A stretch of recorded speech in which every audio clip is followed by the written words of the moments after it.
आज रतन टाटा जी के बारे में, जो रतन टाटा जी निधन कर चुके हैं।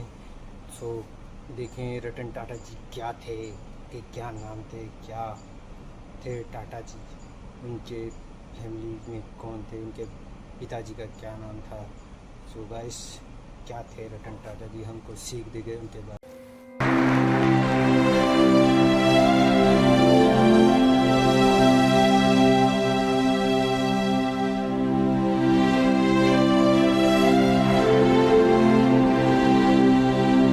रतन और टाटा एक नाम और एक ब्रांड, लेकिन दोनों का रिश्ता ऐसा कि दोनों की पहचान एक दूसरे में खो गई। लोग ना रतन के बिना टाटा को जानते हैं और ना टाटा के बिना रतन को। लेकिन आपको जानकर हैरानी हो गई, रतन टाटा असल टाटा परिवार के सदस्य नहीं थे।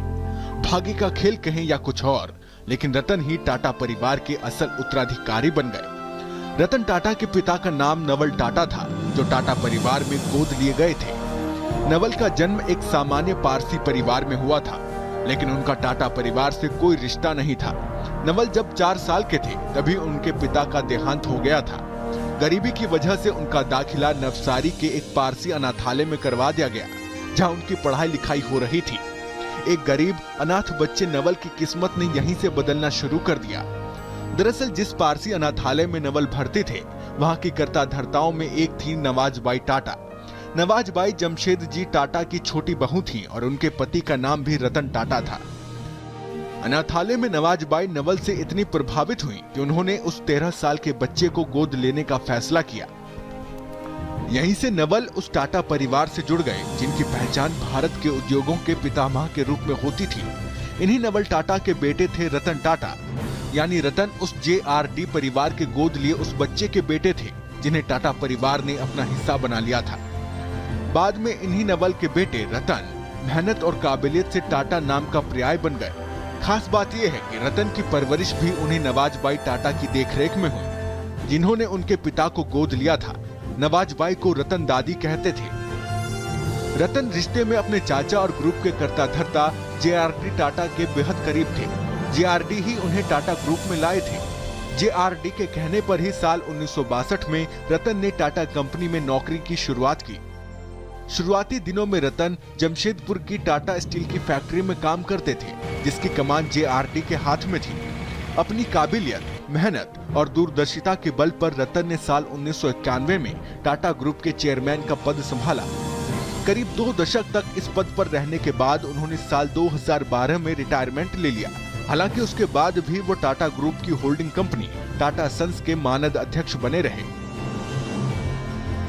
Bureau report, Republic Bharat.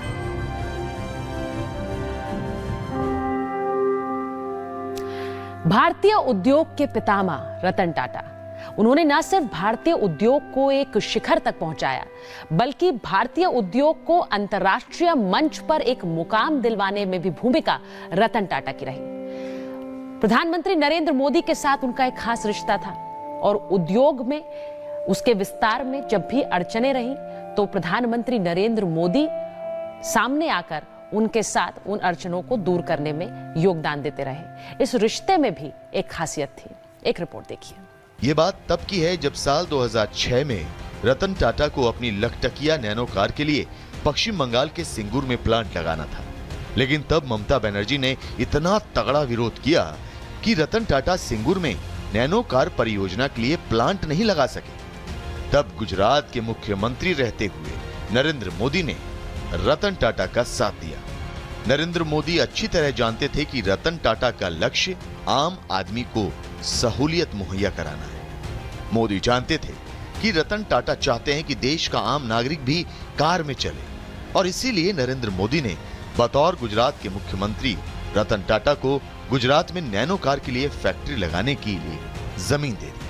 नतीजा ये हुआ कि रतन टाटा ने 3 अक्टूबर 2008 को नैनो प्रोजेक्ट को सिंगूर से गुजरात के साणंद ले जाने का फैसला किया और वहां फैक्ट्री लगाकर 1 लाख रुपए की सस्ती नैनो कार बनाकर आम आदमी के सपनों को पंख लगा दिए। यहीं से एक नए रिश्ते की शुरुआत हुई। इसके बाद कई बार रतन टाटा और नरेंद्र मोदी एक दूसरे से मिले तो रिश्तों की गर्माहट देखने को मिली और देश को नई ऊंचाइयों तक ले जाने की ललक दोनों में देखी।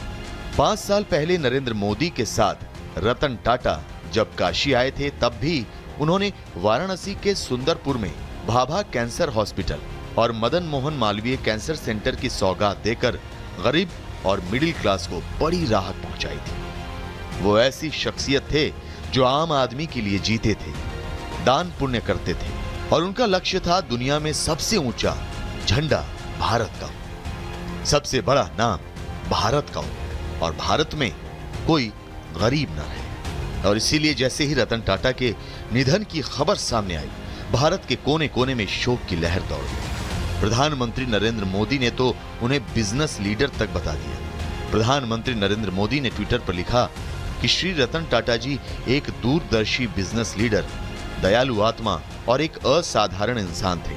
अपनी विनम्रता, दयालुता और हमारे समाज को बेहतर बनाने के लिए उनका जो समर्पण भाव था, उससे रतन टाटा जी हम सभी के प्रिय बन गए।